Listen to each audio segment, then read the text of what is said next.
अक्सर हाकिमों को ये लगता है कि उनकी हुकूमत कभी ख़त्म नहीं होगी, लेकिन शायद वो ये बात भूल जाते हैं कि ऐसा तो फ़िरौन के वक्त में भी नहीं हुआ, तो आप क्या चीज़। बांग्लादेश से एक बड़ी खबर निकल करके सामने आ रही है। खबर ये सामने आई है कि वहाँ की जो प्रधानमंत्री है शेख हसीना, उन्होंने अपना रिज़ाइन जो है वो सौंप दिया है और देश छोड़ करके वो फ़रार हो गई है।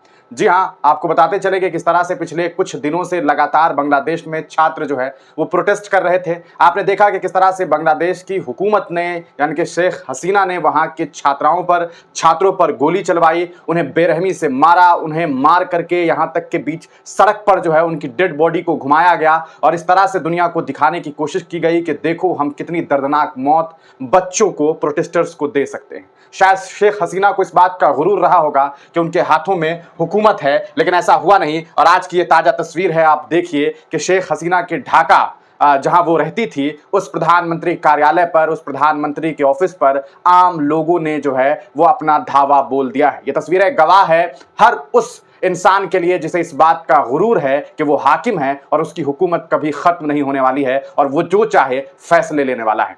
खबर निकल करके जो सामने आ रही है वो ये कि शेख हसीना अपनी बहन रेहाना हसीना के साथ बांग्लादेश छोड़ चुकी है और तमाम जो चीजें हैं वो अब आर्मी को सौंप चुकी है और वहां से वो फरार होकर के भारत आ रही है, क्योंकि भारत के प्रधानमंत्री नरेंद्र मोदी के साथ शेख हसीना के अच्छे रिश्ते हैं, यानी कि भारत सरकार के साथ उनका रिश्ता अच्छा है। इसलिए वो बांग्लादेश छोड़ करके हेलीकॉप्टर से कह सकते हैं जो सेना का हेलीकॉप्टर है उससे वो जो है निकल करके आ रही हैं और इंडिया में, भारत में आपको बता दें, हम आपको एक तस्वीर दिखाना चाहेंगे। आप देखिए कि किस तरह से जो है वो वहां से निकल गई हैं। ये तस्वीर हेलीकॉप्टर से निकल करके वो भारत के शहर अगरतला में, यानी कि त्रिपुरा में अगरतला है, वहां वो आने वाली है, ऐसी खबरें बता रही है। अब सवाल ये उठता है कि आखिरकार इस पूरे मामले की वजह क्या है, क्यों इस तरह की घटना सामने आई है और क्यों शेख हसीना, जो अपने आप में बहुत बड़ी लीडर में शुमार करती थी खुद को, आज ये हालात हो गए हैं कि उन्हें अपना मुल्क छोड़ना पड़ गया है। आपको बताते चले कि पिछले महीने जो है अभी जुलाई के महीने में, जून के महीने में असल में ये सारे मामले की शुरुआत होती है।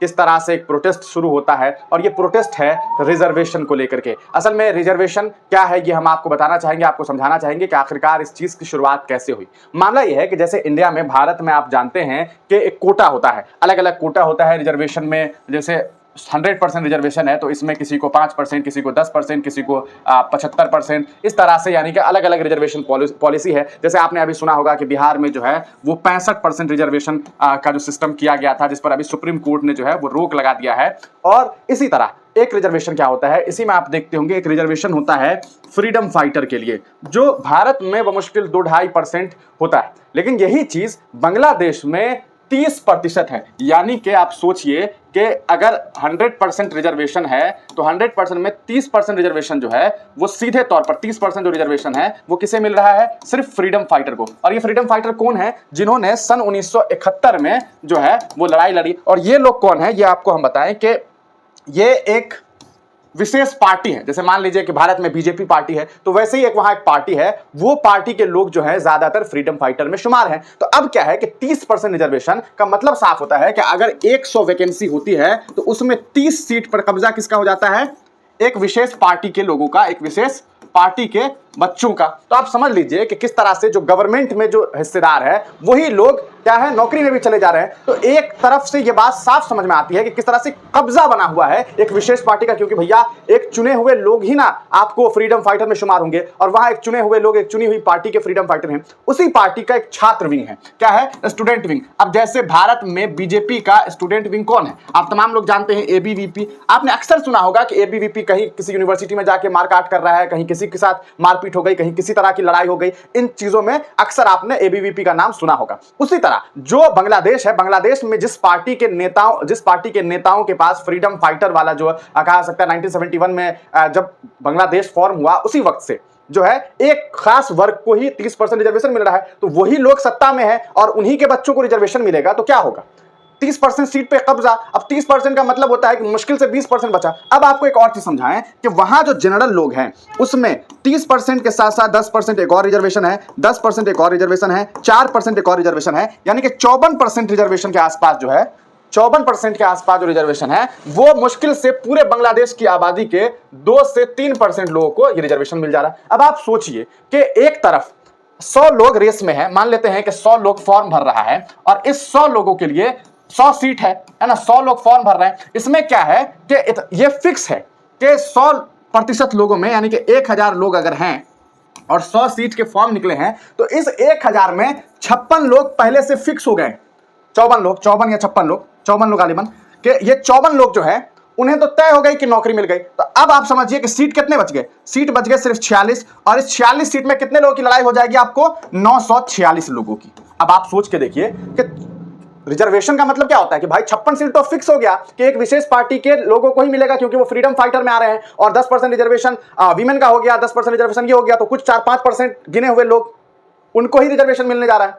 बाकी सीट के लिए क्या है, मारामारी हो रहा है। जैसे अगर आप समझिए कि भारत देश में यह कह दिया जाए कि फ्रीडम फाइटर को जो है वो 2% की जगह 30% रिजर्वेशन मिलेगा, तो आप समझ लीजिए कि कंपटीशन कहां से कहां चला जाएगा। आप अंदाजा लगाइए ना कि अगर जैसे बिहार की बात कर लेते हैं, 65% रिजर्वेशन किसके लिए कर दिया गया था, ओबीसी वगैरह के लिए ये रिजर्वेशन हो गया था सारा का सारा, है ना। इसी में आपको अब इसके बाद 10% रिजर्वेशन किसके लिए था, ईडब्ल्यूएस के लिए। अब अगर आप मान लीजिए कि इसमें एक रिजर्वेशन जो 2% है फ्रीडम फाइटर का, मान लेते हैं, इसे कहा जाए कि नहीं भैया हम 30% रिजर्वेशन देंगे, तो फिर आम आदमी दूसरे लोग कैसे फॉर्म भरेंगे, कैसे जाएंगे परीक्षा देने के लिए, कैसे उनका परीक्षा तो वो दे देंगे लेकिन उनका सिलेक्शन हो नहीं पाएगा, भले उनके नंबर आ जाए, क्योंकि रिजर्वेशन में तो फिक्स है कि इतना इन लोगों को मिलना है। इस चीज के लिए वहां के छात्र विरोध कर रहे हैं। 2018 में भी इसके लिए विरोध प्रदर्शन किया गया था, और उस वक्त भी शेख हसीना की पार्टी ने उन छात्रों के ऊपर जुल्म सितम किया, और जब वहां के बच्चे और ज्यादा हावी हो गए और ज्यादा विरोध करने लगे, तो नतीजा यह देखने को मिला कि सुप्रीम कोर्ट के जरिए से शेख हसीना ने बड़ी चालाकी से 30% जो रिजर्वेशन था उसे कायम रखा, और उस 30% रिजर्वेशन की वजह से यह हो गया कि आप समझिए कि वहां की रिजर्वेशन पॉलिसी जो है वो बदली ही नहीं। अब ऐसे में आज मैडम के खिलाफ जब लोग पिछले महीनों से सड़क पर उतरे हुए थे, तब मैडम ने उनके ऊपर गोली चलवा दी, अपनी पूरी तानाशाही दिखवा दी, क्रूर तरीके से इन्होंने छात्रों के ऊपर जुल्म सितम किया, हजारों लोग मारे गए, कई हजार लोग घायल हैं। और ऐसे में अब छात्र सिर्फ 30% रिजर्वेशन के खत्म करने की बात नहीं कर रहे थे, बल्कि शेख हसीना का रिजिग्नेशन मांग रहे थे। और आज के दिन एक बड़ा प्रोटेस्ट होना था, जिसमें ढाका में सीधे तौर पर जो छात्र हैं वो ढाका पैलेस पर धावा बोलने वाले थे, और इसी का नतीजा है कि लोग जो है वो सीधे तौर पर, हम आपको कुछ तस्वीरें दिखाते हैं, आप देखिए कि किस तरह से ढाका में सीधे तौर पर ढाका पैलेस पर जो है जो लोग हैं वो आ गए हैं। और इस तरह से आप देखिए, ये ढाका पैलेस की तस्वीर हम आपको दिखा रहे हैं, जो आप समझ सकते हैं कि किस तरह से यहां पर लोग, आप देखिए ये ढाका पैलेस है जहां पर प्रधानमंत्री जी रहती थी, वहीं पर जो है आपको ये देखने को मिल रहा है कि किस तरह से जो छात्र हैं वो पहुंच चुके हुए हैं और प्रधानमंत्री कार्यालय के अंदर तक पहुंच गए हैं। और यही वजह है कि आपको हम बताते चलें कि किस तरह से यहाँ के जो लोग हैं वो भाग निकले यहाँ से, और यहाँ से जो प्रधानमंत्री जी, जो अच्छा ये सेना के चीफ शायद जो है वो अब लाइव आ चुके हैं। और बांग्लादेश में अमन वापस आया तो मार्शल लॉ की जरूरत नहीं होगी। बांग्लादेश आर्मी चीफ ने मुल्क के निज़ाम वनिश संभाल कर जो है हुकूमत कायम कर दी है। आर्मी चीफ वकारुज़्ज़मान ने मुजाहिरीन के हरकतों पर तहकीकात के वादे भी किए हैं। तो ये अभी की बड़ी खबर सामने आ रही है, वहां सेना ने जो है वो कमान संभाल लिया है, और अब सेना वहां का सारा सिस्टम देखने वाले हैं। तो बांग्लादेश जो बांग्लादेश रिजर्वेशन पॉलिसी है उस पर असल में सबसे ज्यादा जो है बवाल हुआ, और वही बवाल का नतीजा है कि अब सेना को वहां जो है वो सीट संभालने पर गए हैं। और अब यहां पर सीधे तौर पर यह बात कही जा सकती है कि बांग्लादेश के जो आपको प्राइम मिनिस्टर हैं वो देश छोड़ करके भागने को मजबूर हो गई हैं, और मजबूर होकर के अब वो वहां से निकल करके भारत जो है वो आ गई हैं। ये खबर निकल करके सामने आ रही है, ये बड़ी खबर अभी के लिए कि never take absolute power for granted, ये राणा अय्यूब ट्वीट करके लिख रही हैं। यानी कि सीधी तौर पर जो बात कही जा सकती है वो ये है कि आपको कभी अपने सत्ता का इतना गुरूर नहीं होना चाहिए कि आपको ये लगे कि सब कुछ हमारे हाथ में है, हम जो चाहेंगे वो कर लेंगे। रिजर्वेशन पॉलिसी पर हम आपको एक बार डिटेल से एक जानकारी दे दें जिसे हम सर्च कर रहे थे, और वो ये है, देखिए 1% कोटा जो है वहाँ, 1% कोटा किसके लिए है, वो है फिजिकली चैलेंज्ड, यानी कि जो हैंडीकैप वगैरह दिव्यांग होते हैं 1%। उसके बाद 10% कोटा किन के लिए है, ये है आपको वीमेन के लिए। उसके अलावा अगर आप देखिए 5% कोटा माइनॉरिटीज़ के लिए, जो कोटा फॉर एथनिक माइनॉरिटीज़।